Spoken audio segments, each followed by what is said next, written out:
Voilà, bonjour les amis. Alors aujourd'hui on est toujours dans l'évangile de Luc, toujours au chapitre 8, et cette fois-ci les versets 19 à 21. Sa mère et ses frères arrivèrent près de lui, mais ils ne pouvaient le rejoindre à cause de la foule.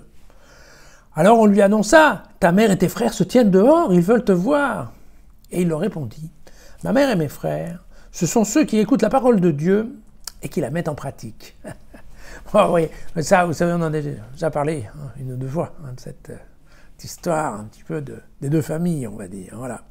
Alors, en fait, c'est un passage de Marc qui est repris presque par cœur par Luc. Il n'y a pas de grand changement. Mais Luc, en fait, tient à mettre en valeur les deux manières d'avoir une relation avec Jésus. Soit on veut le voir, et là, on veut voir l'homme. Soit on veut l'entendre, et là, on veut entendre Jésus-Christ. Vous voyez, c'est quand même deux relations qui sont assez différentes et qui définissent, en fait, les deux types de familles, voilà, qui sont en relation avec Jésus. Alors, juste, il faut savoir que chez Marc et Matthieu, la famille de Jésus, a priori, ne fait pas partie des disciples. Vous voyez que chez Luc, on verra que il est beaucoup moins catégorique à ce sujet-là. Et on peut se demander, d'ailleurs dans les actes, on se le demande un peu moins. En effet, c'est la participation de la famille de Jésus dans le développement de la première Église. Voilà, c'est un passage qui clôt donc la série on en avait parlé, de ce chapitre 8 de Luc, entre les versets 4 et le verset 21. En fait, on a une réflexion sur l'acceptation de la parole de Jésus par les disciples. Par les disciples, ou plutôt par la population, en général.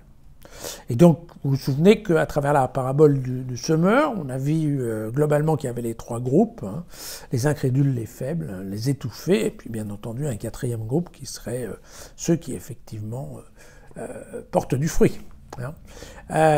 Ensuite, nous avons abordé un petit couplet sur le pourquoi de l'usage des paraboles, vous vous souvenez. Et donc là, on avait bien la question de la scission d'Israël, vous savez, entre ceux qui croient et ceux qui rejettent la parole de Jésus.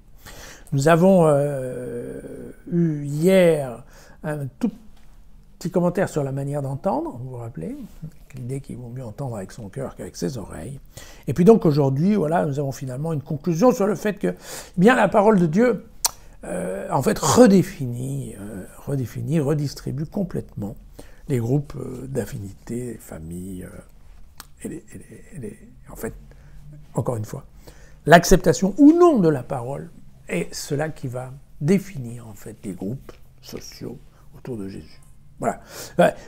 On se souvient de cette petite parole d'Ésaïe qu'on a lue il y a 2 jours, l'Ésaïe 55. Ma parole ne retourne pas vers moi sans résultat. Eh bien, voilà, bon exemple. À demain.